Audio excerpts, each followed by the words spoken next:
வணக்கம். ஆகாஷ்வாணி புதுச்சேரி செய்திச் சுருக்கம் வாசிப்பவர் ஐஸ்வர்யா ரவிக்குமார். மத்திய அரசு எண்ணெய் சுத்திகரிப்பு நிலையங்களுக்கு எல்பிஜி எரிவாயு உற்பத்தியை அதிகரிக்க உத்தரவிட்டுள்ளது.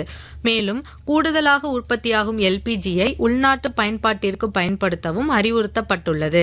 பெட்ரோலியம் மற்றும் இயற்கை எரிவாயு அமைச்சகம் தனது சமூக ஊடக பதிவில் வீடுகளுக்கான எல்பிஜி வழங்கலுக்கு அரசு முன்னுரிமை அளித்துள்ளதாகவும், கருப்பு சந்தை விற்பனையை தடுக்கும் வகையில் 25 நாட்கள் இடைவெளிக்கு பிறகே மீண்டும் சிலிண்டர் பதிவு செய்யும் நடைமுறையை அறிமுகப்படுத்த கூறப்பட்டுள்ளது.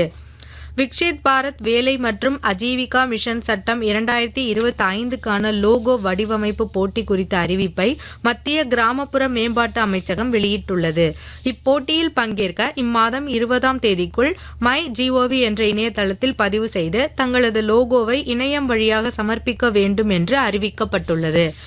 அரியாங்குப்பம், தவளக்குப்பம், கிருமாம்பாக்கம், பாகூர், கரிக்கலாம்பாக்கம், வடமங்கலம், திருவண்டார்கோவில், வாதானூர், கரியமாணிக்கம் மற்றும் கரையாம்புத்தூர் ஆகிய இயக்குதல் மற்றும் பராமரிப்பு பிரிவு அலுவலகங்களுக்கு உட்பட்ட மின் நுகர்வோர்கள் தங்களுடைய மின் கட்டண நிலுவைத் தொகையை செலுத்தி மின் துண்டிப்பை தவிர்க்குமாறு மின்துறை செயற்பொறியாளர் திரு உமேஷ் சந்திரா கேட்டுக்கொண்டுள்ளார்.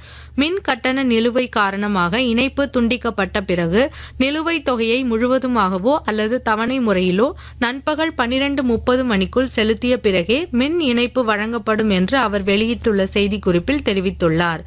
சென்னை நகரில் வணிக பயன்பாட்டிற்கான எல்பிஜி சிலிண்டர்கள் விநியோகத்தில் பற்றாக்குறை ஏற்பட்டுள்ளதால் அவற்றை அத்தியாவசிய பொருட்கள் வழங்கல் பட்டியலில் சேர்க்க வேண்டும் என பிரதமர் திரு நரேந்திர மோடி மற்றும் பெட்ரோலியத்துறை அமைச்சர் திரு ஹர்தீப் சிங் பூரி ஆகியோருக்கு சென்னை ஹோட்டல் சங்க தலைவர் திரு ரவி கடிதம் எழுதியுள்ளார்.